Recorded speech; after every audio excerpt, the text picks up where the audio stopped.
ഇന്ന് തന്നെ ഡൗൺലോഡ് ചെയ്യൂ. കാണൂ നിങ്ങളുടെ ഫേവറേറ്റ് ഷോസ്. എന്ത് കാഴ്ച കാണാനാ നോക്കി നിൽക്കുന്നത്?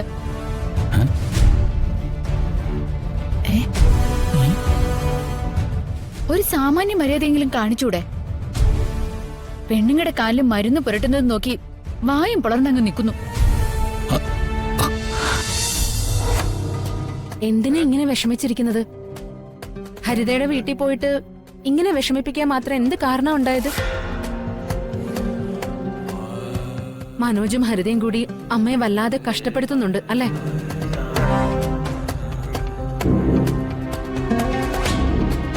പറഞ്ഞില്ലെങ്കിലും അമ്മ ഫോണിലൂടെ പറഞ്ഞ കാര്യങ്ങളൊക്കെ എനിക്കറിയാം. അമ്മ തൊട്ടടുത്ത വീട്ടിലാ പണിയെടുക്കുന്നത്. എന്റെ അമ്മയെ കണ്ടോ?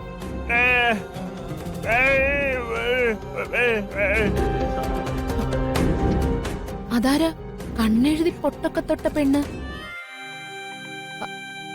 ഓ, മീനാക്ഷി ആയിരിക്കും. അവളെ കണ്ടോ?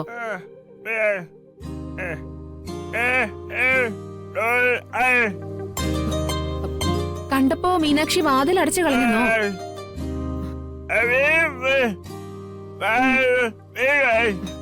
വീണുവേട്ടനെ അവൾക്ക് അറിയില്ലല്ലോ. ആദ്യമായിട്ടല്ലേ കാണുന്നത്. വല്ല പിച്ചക്കാരനോ കള്ളനോ മറ്റോ ആണെന്ന് അവള് ധരിച്ചു കാണും. അതായിരിക്കും വാതില് തുറക്കി അടയ്ക്കൊക്കെ ചെയ്തത്. അല്ലാതെ അവള് ഉപദ്രവിച്ചൊന്നുമില്ലല്ലോ.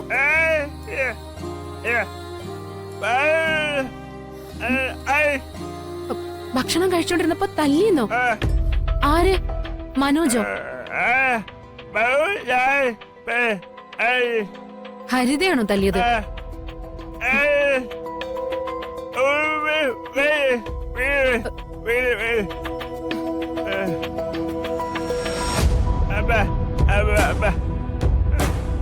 അവര് വീട് വിലക്കിയോ?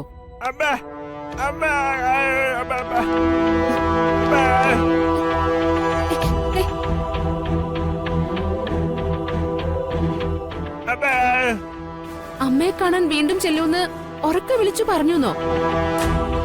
അമ്മയെ കാണാൻ ചെന്ന മിണ്ടാപ്രാണിയോട് ഇങ്ങനെയാണ് പെരുമാറിയതെങ്കിൽ അമ്മയോട് കാണിക്കുന്ന ക്രൂരതകൾ എന്തായിരിക്കും? അച്ഛനെ വിഷമിപ്പിക്കരുതെന്ന് കരുതിയ ഒന്നും ഇതുവരെ പറയാതിരുന്നത്. എല്ലാം അച്ഛനെ അറിയിക്കേണ്ട സമയം കഴിഞ്ഞു. ഹരിതയുടെ വീട്ടിലുണ്ടായ അനുഭവങ്ങളെല്ലാം വള്ളിപ്പുള്ളി തെറ്റാതെ അച്ഛനോട് പറയണം. അമ്മയ്ക്ക് ഹരിതയുടെ വീട്ടിൽ നരകയാതനയാണെന്ന് അച്ഛൻ അറിഞ്ഞാൽ കിളവന്റെ രക്തം തിളയ്ക്കും. ഹരിതയുടെ വീട്ടിൽ പോയി പോരാട്ടം നടത്തി വീണ്ടും കിളവിയെ പൊക്കിക്കൊണ്ടുവന്ന് എന്റെ മണ്ടക്കിട്ട് തരും. അതോടെ എന്റെ നടു ഒടിഞ്ഞു തന്നെ. അത് പാടില്ല.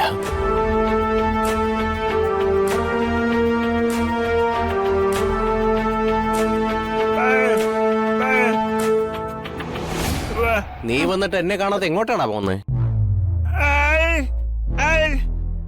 എടാ, നിന്നെ അങ്ങോട്ടയച്ച് ഞാനല്ലേ.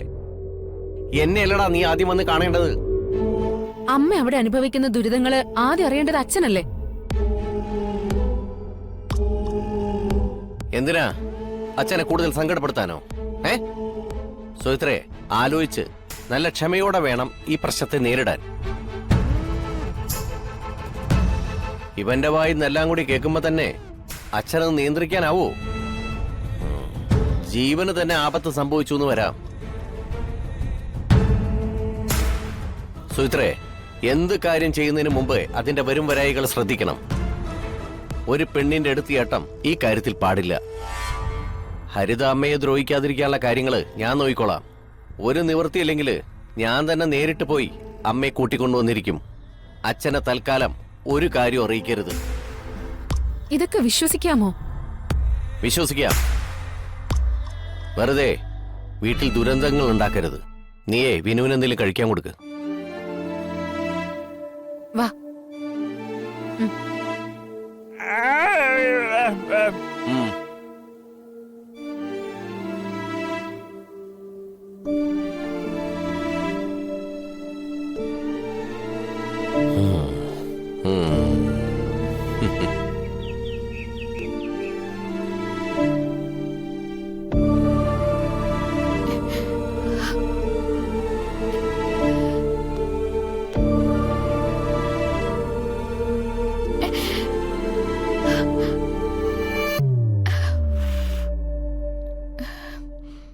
വേദന ഉണ്ടോ വന്ദനമ്മേ?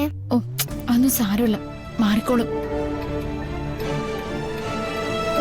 ദേ, അതിന്റെ പേരും പറഞ്ഞ് നീ പഠിത്തൊന്നും ഉഴപ്പരുത്. പോയിരുന്ന് ഹോംവർക്ക് ചെയ്യേ. വന്ദനമ്മ വാ, നമുക്ക് ജഗനാങ്കിളിന്റെ അടുത്ത് പറഞ്ഞ് ആശുപത്രി പോവാം. ജഗനാങ്കിളിനെ വിളിക്കട്ടെ? അതിന്റെ ഒന്നും ആവശ്യമില്ല. മുറിവിൽ അല്പം മരുന്ന് പുരട്ടിയാ മതി.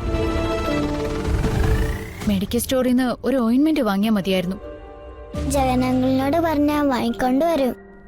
വേണ്ട. വന്ദനമ്മ എന്തിനാ മുട്ടുകുത്തി പൂജ നടത്താൻ പോയത്? അതുകൊണ്ടല്ലേ വയ്യാതായത്?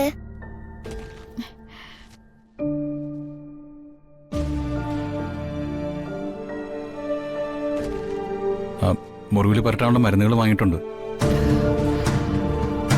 അങ്കിൾ, മരുന്ന് വാങ്ങിച്ചോണ്ട് വരാൻ അങ്കിളിനോട് പറയായിരുന്നതാ.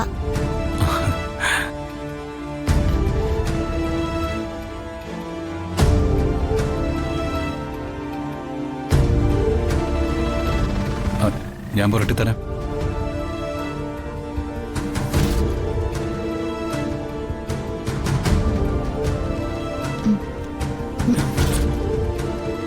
ദേമോട് പുരട്ടിയാ മതി.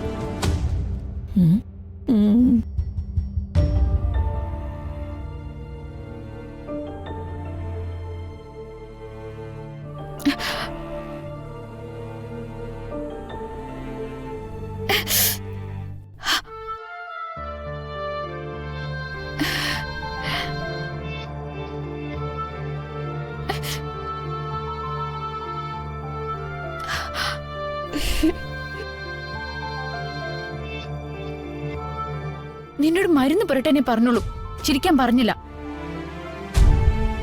മോളെ, ഏയ് അമ്മയെ വേദനിപ്പിക്കാതെ മരുന്ന് പരട്ടി കൊടു. അങ്കിളിന് കൈപ്പുണ്യം ഇല്ലാത്തതുകൊണ്ടാ ദീമോളെ കൊണ്ട് പരട്ടിക്കുന്നത്.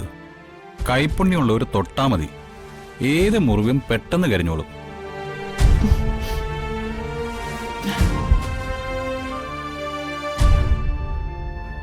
അപ്പച്ചി, ജഗന്റെ കോമഡി കേട്ട് വന്ദനയും ചിരിക്കുന്നുണ്ട്.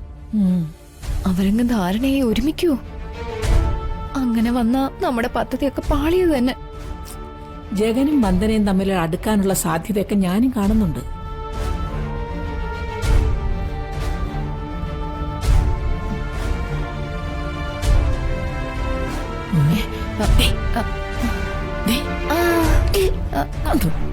അപ്പച്ചി, എന്ത് കാഴ്ച കാണാനാ നോക്കി നിൽക്കുന്നത്?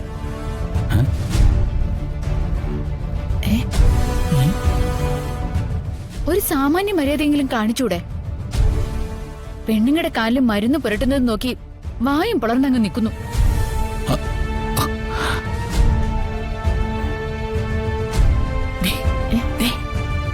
ഇല്ല അപ്പച്ചി, അല്ലടി തന്നെ. നാണോ മാനം ഇല്ലാത്ത ഒരുത്തൻ